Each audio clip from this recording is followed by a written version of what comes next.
बातों को सही परिप्रेक्ष्य में याद ही नहीं रखते। सबसे पहले तो दोनों का फर्क समझ लीजिए। सभी सदस्यों को समझना चाहिए, सदन को समझना चाहिए कि एसटीईटी, सीटीईटी, बीटीईटी ये सब सिर्फ पात्रता परीक्षा है। मतलब आपको शिक्षक होने की पात्रता दी जाती है या मिलती है, लेकिन नियुक्ति होना, हमेशा नियुक्ति का विज्ञापन अलग होता है।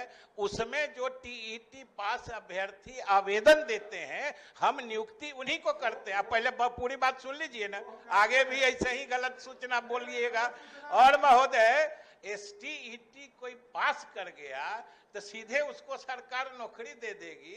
भाई, नेता प्रतिपक्ष कैसे समझते हैं? दूसरी बात महोदय कि एसटीईटी कोई पास है और अगर शिक्षक भर्ती के लिए कोई विज्ञापन निकलता है, उसमें वो आवेदन ही नहीं देता है, तो उसकी नियुक्ति पर विचार भी कैसे हो सकता है?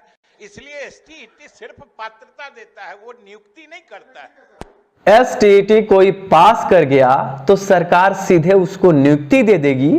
हमेशा नियुक्ति के लिए अलग से विज्ञापन आते हैं, उसके बाद नियुक्ति प्रक्रिया आगे बढ़ती है।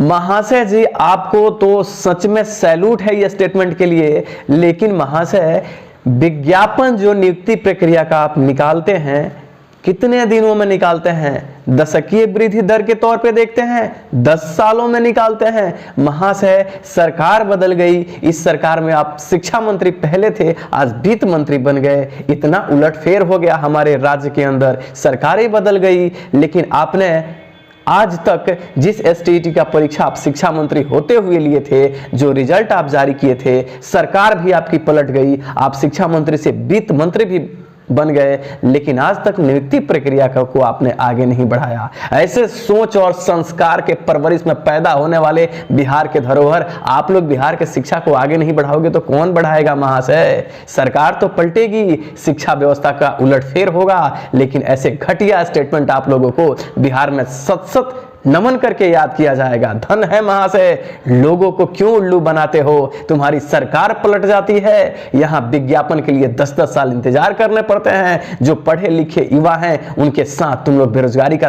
धब्बा उनके चेहरे पे मारते हो और बस अपना ड्रामा सेकते हो, और बिहार की जनता बस यही ड्रामा देखती रहती है। 10 साल लगाओगे एसटीईटी के नोटिफिकेशन रिजल्ट देने के बाद, तुम्हें नियुक्ति प्रक्रिया का नोटिफिकेशन याद भी नहीं है, और विधानसभा में बैठ के भाषण देते हो बड़े अच्छे शब्दों में कि नोटिफिकेशन जो एसटीईटी है उसके आधार पर नहीं, नियुक्ति प्रक्रिया के लिए नोटिफिकेशन जारी करते हैं। ये कब करोगे?